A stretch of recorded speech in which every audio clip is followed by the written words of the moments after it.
Are you interested in embodied carbon accounting? Our summary today works with the white paper titled Measuring Embodied Carbon in the Residential Sector, Barriers and Opportunities from 2024 by Tom Petty, published on the Carbon Trace website. This is a great preparation to our next interview with Tom Petty in episode 306, talking about embodied carbon and its accounting.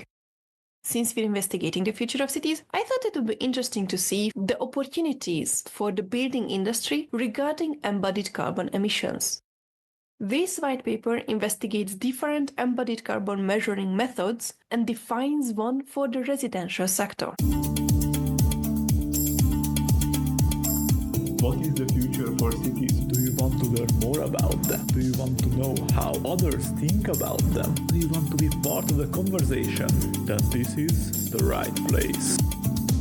Welcome to today's What is the Future for Cities podcast and its research episode. My name is Fanny, and today we will introduce a research by summarizing it. The episode really is just a short summary of the original investigation, and in case it is interesting enough, I would encourage everyone to check out the whole documentation. This conversation was produced and generated with Notebook LM as two hosts dissecting the whole research.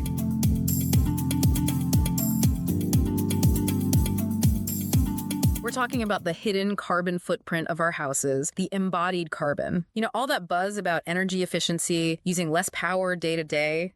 Well, there's a whole other layer of emissions baked in before we even turn on the lights. It's kind of like this. People tend to fixate on the energy their homes use daily, the operational carbon. But there's this hidden impact from all the materials used to build it, like think concrete foundations, timber framing, the whole shebang. Yeah, and it's not small potatoes. By 2050, this upfront embodied carbon could be a massive 85% of a building's total footprint here in Australia. That's crazy, right? It really shows how the focus is shifting. As we decarbonize the energy grid, the emissions from those initial building materials become the dominant factor. It's like we've been working on one side of the equation, and now this other piece, the one we often overlook, is becoming glaringly obvious. So today, we're unpacking all of this. We'll break down the barriers to understanding embodied carbon and explore some solutions that are popping up. Whether you're a homeowner now or dreaming of that future place, this is going to give you some serious food for thought. And this is particularly important for Australia now. We've got these ambitious emission targets, and we need to build more homes, but we can't just ignore the environmental cost. Absolutely. Okay, so let's jump into the first big idea from this paper. They call it embodied carbon, the invisible elephant in the living room. It's like we've been so busy making our homes energy efficient, we totally forgot about the impact of, building the darn things in the first place. The paper does a great job comparing the commercial building sector to residential, and it really highlights the unique challenges we have when we try to measure and manage embodied carbon, especially for individual houses. Yeah, it's not like a massive office building where you can just assume each floor uses the same stuff. Every house is different. So how do we even begin to measure this embodied carbon? Is it as simple as counting the bricks?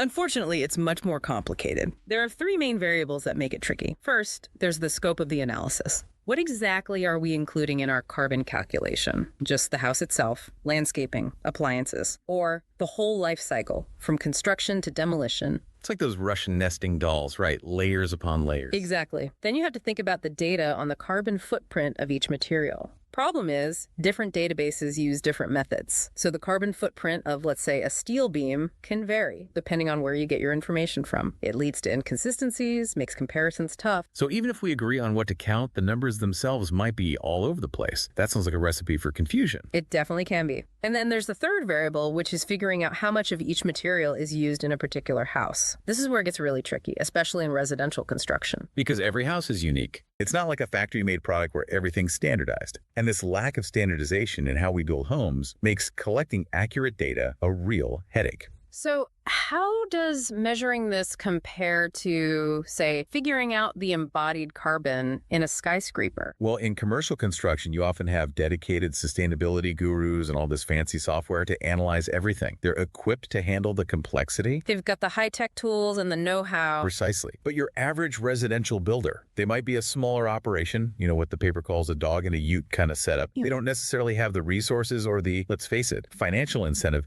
to dive into complex carbon calculations.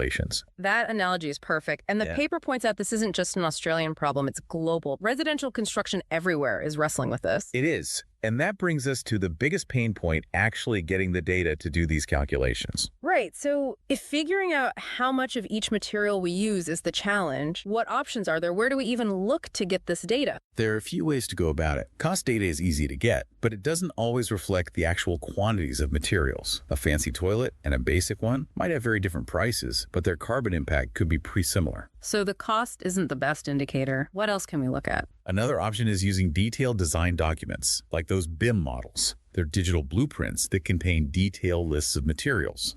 These are becoming more common in large commercial projects, but residential construction is slower to adopt them. Yeah, smaller builders might not have the budget or the expertise for that kind of fancy software. What about looking at past projects? Can we learn anything from those? Retrospective analysis can be useful for understanding broader trends, but it doesn't give us real-time information for a specific project. We need something more immediate, more actionable, and that's where the idea of using NATHRS data comes in. NATHRS. That's the energy rating system for houses here in Australia, right? Exactly. It's mandatory for new homes, and as part of the assessment, they gather data on the building materials, walls, roofs, floors, all that to assess energy efficiency. So the aha moment here is that we could use that data to estimate embodied carbon. It's like a hidden gold mine of information just sitting there. It's a pretty clever approach. The paper even mentions that CSIRO, Australia's science agency, actually developed software called ECO2 to do just this, but it was abandoned a while back. Really? Why's that? It seemed like a good idea. There were concerns about potential bias and how it calculated the carbon impact of different materials. There wasn't a clear agreement on which database to use, and the CSIRO didn't want to be seen as favoring certain materials over others. That makes sense. But the whole conversation around embodied carbon has really picked up steam since then, hasn't it? Absolutely. But data is only useful if we can actually make sense of it. Exactly. First, it creates what they call a relative performance benchmark. Remember how we talked about comparing different houses? It was tricky because every house is unique in terms of its design and materials. Yeah, I was getting a data headache just thinking about it. Their algorithm goes through the data, calculates the embodied carbon intensity of a house, and then compares it to a huge database of other homes in the same area, by postcode, by state, even nationally. So you can finally see how your house stacks up against the Joneses, but in a carbon-conscious way, kind of like those neighborhood energy reports, but for the building process itself. And if your house isn't doing so well, that information can encourage you to make greener choices in the future, whether it's a renovation or building a new home from scratch. Knowledge is power, right? What's the second way to use this data?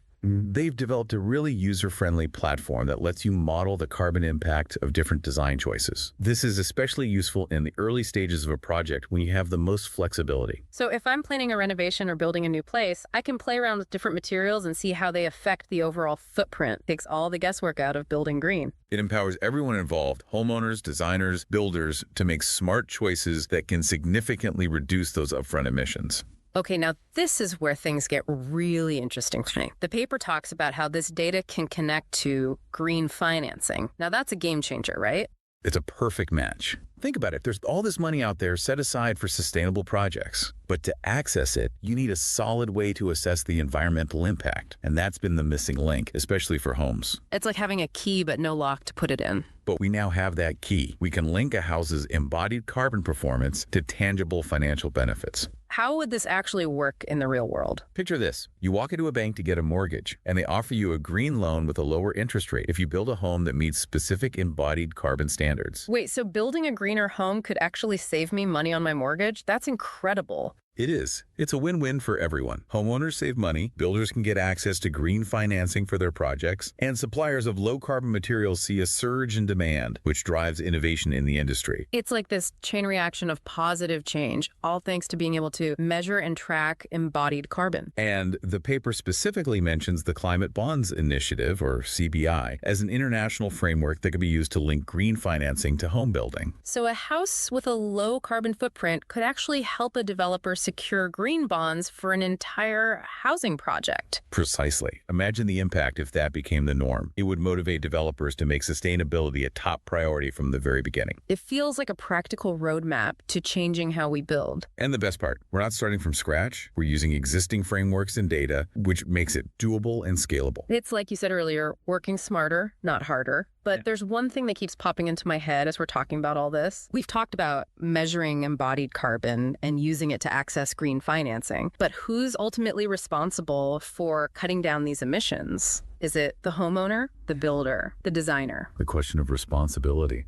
That's a big one. And it's something the paper explores in detail. Right. It's like trying to figure out who left the fridge door open. So when it comes to the embodied carbon in our homes, who's actually holding the hot potato? The paper does a good job of breaking down all the different players involved and how they connect to these emissions. We've got the homeowner, the builder, the designer, the engineer, even the banks. Each one has a role to play, but it gets tricky when you try to pinpoint who should be doing the heavy lifting when it comes to reducing it. Let's start with the homeowner. They're the ones living in the house, enjoying it. Does that mean they own the emissions? Technically, yes. It's similar to the idea of Scope 3 emissions for businesses. Those indirect emissions from sources they don't directly control, like the emissions from manufacturing the products they sell. Well, in the same way, the emissions linked to building a house could be considered part of a homeowner's footprint. So it's like companies thinking about the emissions from all the stuff they buy. Homeowners should be thinking about the emissions from all the stuff that goes into their house. Exactly. But here's the thing. Homeowners aren't held to the same standards as companies when it comes to reporting these things. So they might technically be responsible, but there's not much incentive for them to care about embodied carbon unless they're really motivated or they see a financial benefit like those green loans we talked about. Right. And that's where the other players come into the picture.